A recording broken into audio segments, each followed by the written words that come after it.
بينات فاسأل بني إسرائيل إذ جاءهم فقال لهم فرعون إني لأظنك يا موسى مسحورا. اللہ اکبر. اللہ فرماتے ہیں ہم نے موسیٰ علیہ السلام کو 9 نشانیاں دیں.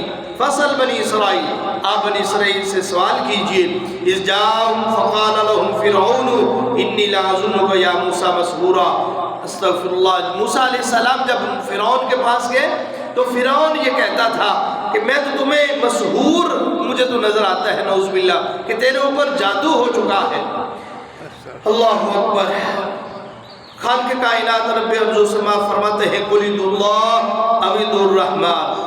اے نبی آپ ان سے کہہ دیجئے اللہ کو پکارو اللہ کہہ کر، او ادعوا الرحمن یا رحمان کہہ کر پکارو. یہاں اس سے مراد یہ ہے کہ اللہ کے نبی صلی اللہ علیہ وسلم ایک اللہ کی دعوت دینے والے، ایک توحید کی طرف بلانے والے تھے. مکہ میں لوگ جو تھے وہ اللہ کا نام لیتے تھے، اللہ کو پکارتے تھے. لیکن جب مدینہ میں آپ تشریف لائے تو وہاں کے لوگ رحمان کو پکارتے تھے، رحمان نام لے کر پکارتے تھے. تو اللہ کے نبی صلی اللہ علیہ وسلم نے جب دونوں ناموں کو لکھا تو اب ان کو موقع ملا. مشرکین مکہ کہنے لگے دیکھو ہمیں تو اللہ کا نام تو کہتا ہے کہ ایک اللہ ہے، ایک اللہ ہے، ایک اللہ کے علاوہ کسی کی عبادت نہیں کی جائے گی. اب خود دوسرے نام کو بھی پکارتا ہے، رحمان کو بھی پکارتا ہے، ہمیں ایک ہی دعوت دیتا ہے، خود دوسروں کو بھی پکارتا ہے. تو رب کائنات فرماتے ہیں آپ ان سے کہہ دیجئے قل ادعوا اللہ او ادعوا الرحمن، اللہ کو پکاریے یا رحمان کو پکاریے.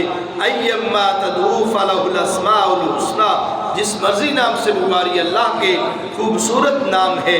ولا تجہر بصلاتک ولا تخافت بها وابتغ بین ذلک سبیلا. نماز میں اپنی آواز کو بلند نہ کرو اور نہ ہی زیادہ پست رکھو. وابتغ بین ذلک سبیلا، بلکہ اس کے درمیان راستہ اختیار. بڑا خوبصورت واقعہ. اللہ کے نبی صلی اللہ علیہ وسلم ایک رات باہر نکلے تو دیکھا ابو بکر نماز پڑھ رہے ہیں رضی اللہ تعالیٰ، بڑی دھیمی سی آواز میں دھیما دھیما قرآن پڑھ رہے ہیں. اور پھر اللہ کے نبی صلی اللہ علیہ وسلم آگے بڑھے تو عمر رضی اللہ تعالیٰ نماز پڑھ رہے تھے. عمر رضی اللہ تعالیٰ بلند آواز سے نماز پڑھ رہے تھے، قرآن کی تلاوت بلند آواز سے کر رہے تھے. تو اللہ کے نبی صلی اللہ علیہ وسلم دونوں سے سوال کرتے ہیں ابو بکر بڑا آہستہ سے تو قرآن پڑھ رہا تھا، اس کی وجہ کیا ہے؟ ابو بکر رضی اللہ تعالیٰ فرماتے ہیں اللہ کے نبی صلی اللہ علیہ وسلم میں نے جس رب سے سرگوشی کر رہا ہوں نا، جس رب کو میں سنانا چاہتا ہوں نا، وہ میری سرگوشیوں کو جانتا ہے. میں نے اونچے پڑھ کے کیا کسی کو تکلیف دینی ہے؟ میں جس رب کے لیے پڑھ رہا ہوں وہ رب تو جانتا ہے. اللہ کے نبی صلی اللہ علیہ وسلم عمر سے پوچھتے عمر تو بڑا بلند آواز سے قرآن پڑھ رہا تھا، اس کی وجہ کیا ہے؟ اللہ کے نبی صلی اللہ علیہ وسلم ایک تو میں اس لیے اونچی آواز سے پڑھتا ہوں میں شیطان کو بھگانا چاہتا ہوں کہ دور تک میری آواز پہنچے، شیطان اس سے مجھ سے دور رہے، اور اس سے بھی کہ لوگ سنیں اور میری آواز کو سن کے کوئی اور بھی قرآن پڑھنا شروع کر دے.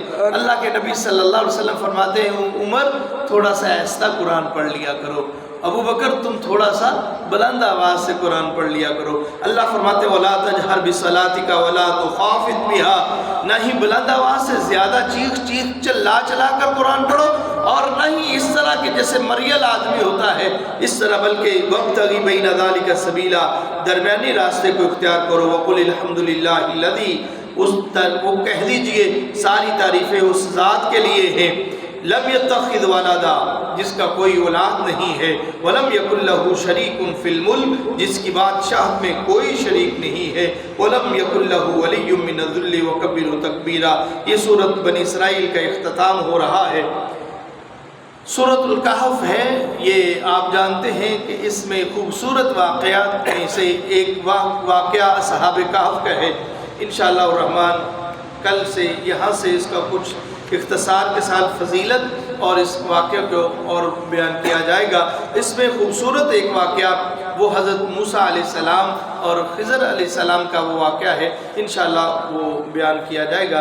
اللہ تعالیٰ ان واقعات کو اور ان مسائل کو سن کر عمل کی توفیق عطا فرمائے. وما علیہ الا